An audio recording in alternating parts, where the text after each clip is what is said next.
Bonjour and welcome back. Here we are in the rest of the museum. We are in the Leyendecker Museum during a fundraiser, and I believe that there's a whole lot of exploring. Achtung! Oh. Tourists are not allowed in this room at this time. You are disturbing the paintings. Raus! You leave now! Mach schnell! Gosh. Okay, well, I suppose there's always in this direction too. I mean, we can take a look at these. This is a mastodon, one of the early mammals. Technically, the mastodon is not a dinosaur at all, but since they date back to prehistory, they're included in the exhibit.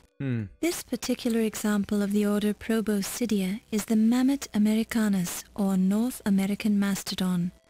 The chief feature which distinguishes this shaggy beast from the elephant and the woolly mammoth are its molar teeth.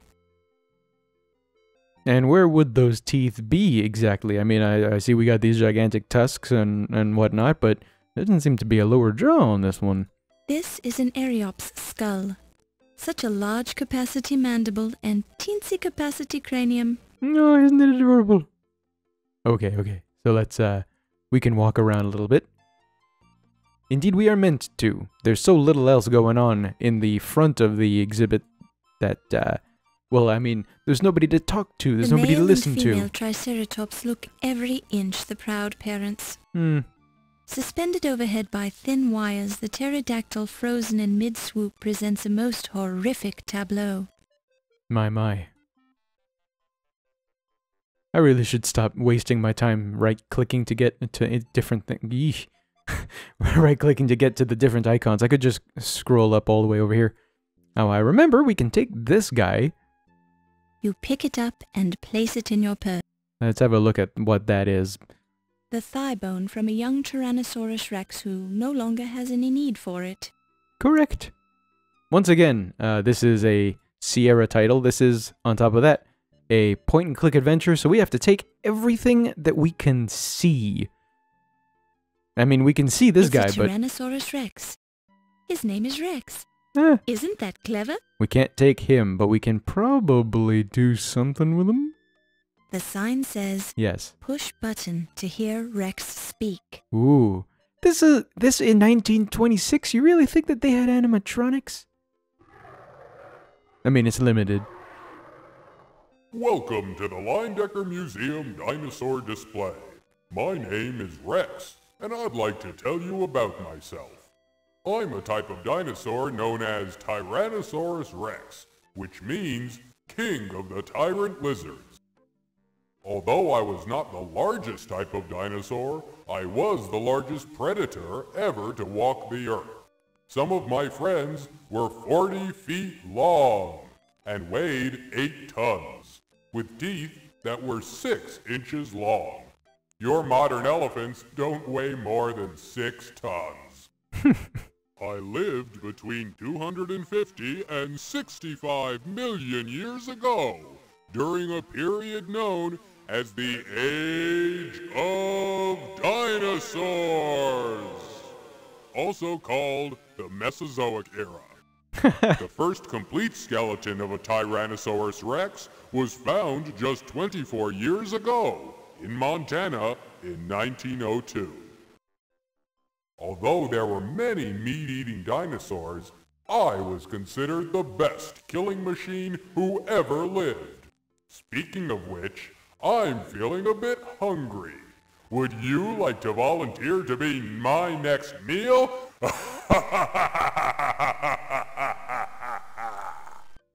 Alright, that laugh went on a little long. Okay. So, I think, yeah, that's interesting. So we got an animatronic dinosaur, and he totally talks. Ooh. I like this type of stuff. There's a whole lot that we could be looking at, but I don't think we really need to spend the time just yet. Oh god. This is... ugh. I think in any museum I've ever been in, this type of thing is the most creepy and least fun bit. This is the Life Mask exhibit. You haven't seen this many dead-looking expressionless faces since your accounting class at the university. Something about masks and faces like these, expressionless, they just creep the hell out of me. This... I think we can see a little bit of detail. Maybe not literally see, but This... hear a little bit of, This... Come on. The head looks like that of a North American Plains Indian. You've read many exciting stories about the American Indian. I think this is... This head is French-Canadian. You wonder if French-Canadians are anything like Creoles and Cajuns. Not very, speaking by a little bit of experience. I don't think we can get The detail... head is from Brazil. Hmm. It reminds you of your great-aunt Marjorie, who went to Brazil to treat her brain fever and never came back. Maybe she did treat her brain fever and she just didn't want to come back. Did you consider that? How about this one? This head is from England. You ponder whether or not he always looked so grim. Anyway, this is pretty much the room. We don't really need to do that much else. What fine craftsmanship. Yes. Seems to be covered with a paint-like substance. Probably paint. Appears to have been applied quite some time ago. Quite some time ago. Yes. That's, I guess that's important to know. I don't know. Anyway, we can keep looking. This stuff isn't going to be interesting just yet. But look, Egyptian stuff. This might be part of the exhibit that's opening up tomorrow, allegedly. The placard says, this is a granite stele depicting Horus and Thoth, found in the temple of Amun-Ra. This stele was modified during the reign of the pharaoh Akhenaten, then restored during the reign of Tutankhamun. A sepulchral stele found in a tomb of the 6th dynasty. It tells the story of Una, born during the reign of King Tita, who served under Tita's successor Pepi.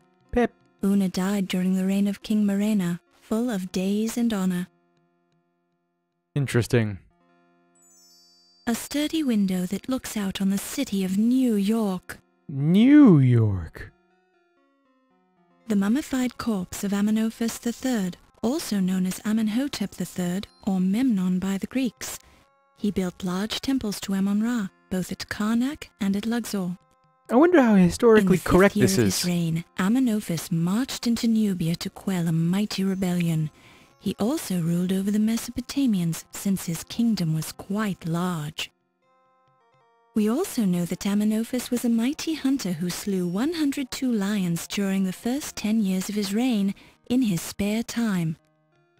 Now he's dead. What an accomplishment. Being dead.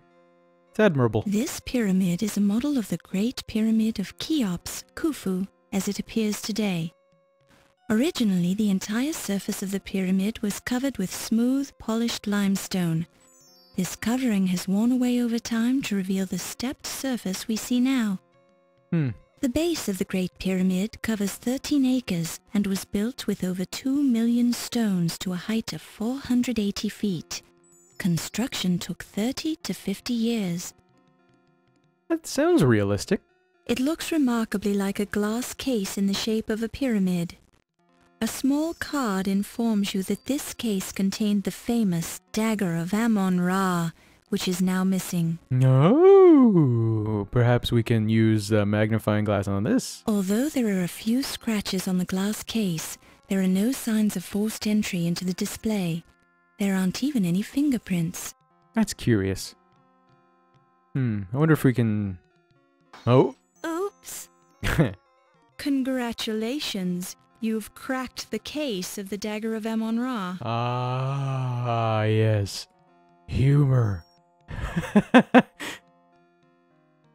Yeah, it's a little jittery, janky. Walking, from screen to screen. This looks interesting. The card identifies the slab of black basalt as the Rosetta Stone. Hieroglyphs and letters from the English alphabet are clearly engraved on the stone. The Rosetta Stone was found by a French artillery officer among the ruins of Fort Saint-Julien, near the Rosetta mouth of the Nile River, in 1799. It came into the possession of the British government after the capitulation of Alexandria. The Rosetta Stone, currently on loan to the Leyendecker Museum, is the key to modern translations of ancient Egyptian hieroglyphs into English text. That is a really curious you thing. notice that half of the Rosetta Stone seems to be missing from the display, replaced by a small card that reads, Artifact 310 removed from display for research on 9/1/26 by O.M. O.M. I believe that's the one of the ladies that we were listening in on from the conversation with Yvette, the Countess, and that third one. I think that's Dr. Olympia Miklos, if I remember right. This placard describes... In summary, the text records the decree made at Canopus by the priesthood in honor of the pharaoh Ptolemy III, Euergetes I, who reigned from 247 to 222 BC. The decree discusses the great benefits which the pharaoh had conferred on Egypt and states what festivals are to be celebrated in his honor, concluding with orders that a copy of the decree in hieroglyphics, Demotic and Greek shall be placed in every large temple in Egypt. But yeah, it's a hell of a thing. Just thinking about the Rosetta Stone and how it was pivotal in being able to translate, I believe it was the Egyptian. I really know so little about it that I shouldn't, talk out of my butt. But a mummy coffin built during the 19th dynasty. Inside and outside, both coffin and cover are decorated with large figures of gods, vignettes, and inscriptions from the Book of the Dead, as well as emblems and decorations painted in bright colors. I wonder, can we open it? Yes! Ooh, can I... A close look reveals brightly painted scenes of the deceased playing a board game with Amon-Ra, water skiing with the goddess Sekhmet, and drinking at a tavern with Thoth, the god of wisdom. Okay, no, that's good. In essence, these painted scenes served the purpose of candid family photos, even though they never actually happened. Armed with these snapshots, the deceased could try and con his way safely through the underworld to meet the gods themselves. Huh. Usually the gods had good memories and would never remember meeting the deceased, whose soul would then die of embarrassment. That's good. That's good. Trying to bribe celebrity gods with pictures. That's good. An outer mummy coffin, whose cartouches identify the occupant as Hatshepsut, the female pharaoh, daughter of Thothmes I. The inner coffin is located to the right of this one. That's a little weird. Why would you have an inner coffin inside of an outer coffin? Wouldn't one coffin be sort of good enough? The mummy case is sealed shut, as it has remained for over 2,000 years. 2,000? You said that so dramatically. But hey, what's this down here? Looks aren't everything. I believe they are. Ironically, there's a gold Ankh medallion, the ancient Egyptian symbol of life, resting in the pool of blood. The pool of blood? Let me, whoops. Let me just... Yes, look at that. You pick it up and place it in your purse. Is there something I can do with this thing? A gold Egyptian Ankh medallion with a bit of blood on it. Can I... That is a bit suspicious, You see the initials PS engraved on the back of the Ankh medallion. That's probably Ptasheptut Smith? Yeah, that's probably right. Huh. But what's this blood stuff? The exterior of this coffin is gilded and inlaid with lapis lazuli in a pleasing aesthetic pattern. I believe that's not exactly what I'm looking at. I want to look at this. Yeah, look at that. Kind of looks, There's a narrow red footprint from a woman's high-heeled shoe on the floor. That's a quick observation, but yeah, there is that little red point over here, and there's the rest of it just over here. That is, Apparently the shoe's owner stepped in some of the blood. It apparently belongs to a dainty foot. Is that right? Well, I mean, gosh. Do I really want to do this? Oh, God. Oh, jeez. Mr. Carter, I'm guessing? Sir, you have a, Dr. Carter seems to have suffered a severe trauma to his chest area. Gosh, you're taking this awful calmly. A red fluid appears to be leaking out of Dr. Carter's chest wound. What? Okay, man, the plot has just thickened all the way out to Jello, okay? We have to take our time now and really have a look at this body, because as soon as I leave, as soon as I do this exit thing, the chapter ends. The act ends, I should say. So we gotta really be investigative journalists about this, sir. There are no signs of scratches or bruises on his flesh. This could mean that the murderer, assuming this wasn't a suicide, knew Dr. Carter well enough to get close and stab him without arousing any suspicion. Okay. Or it could just mean that Dr. Carter was completely taken by surprise when someone assaulted him from the shadows. I mean, that you can't conclude anything from that. There is a wide cut in the shirt fabric where the dagger sliced through to Pippin's chest. The cut is slightly wider than the width of the blade, as if it moved to one side after it penetrated his body. Okay. So, that doesn't mean much. A close look at the dagger reveals the words, "Made in Pittsburgh," stamped on the part of the blade that is not buried in Pippin Carter's chest. Yeah. To the naked eye, the rough surface of the dagger handle doesn't appear to hold any fingerprints, but that's something for the coroner to examine in detail. Okay. So, perhaps he was stabbed and then sort of pushed into the sarcophagus because of that little extra bit of room that's in there? Maybe a little bit of, I don't know, impact? The jacket is free of blood, but there is a bluish stain on one lapel. A close look and sniff at the stain makes you think that it's grape juice. Grape juice. The bulge on one side is ruining the carefully tailored lines of the tuxedo. There's a bulge? Sir, there's a bulge? When you reach into Pippin's tuxedo jacket, you find a notepad in his inner pocket. Huh. Sure, of course, theft is something that nobody's going to frown upon. You pick it up and Sure, place it in your purse. I'm a journalist. I can do whatever the hell I want. Okay, gosh. His mouth is gaping wide, showing you some fine dental work. This was a man who took pride in the appearance of his teeth. He seemed to take a lot of pride everywhere.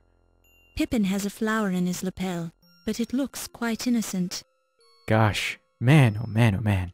I remember this picture. It was burnt into my memory. I'm never, ever going to be able to forget it. Because, remember, I was I was an insignificant age.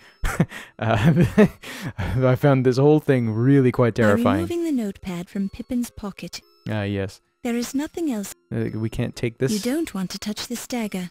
It's evidence. There was silence. Well-timed silence hath more eloquence than speech.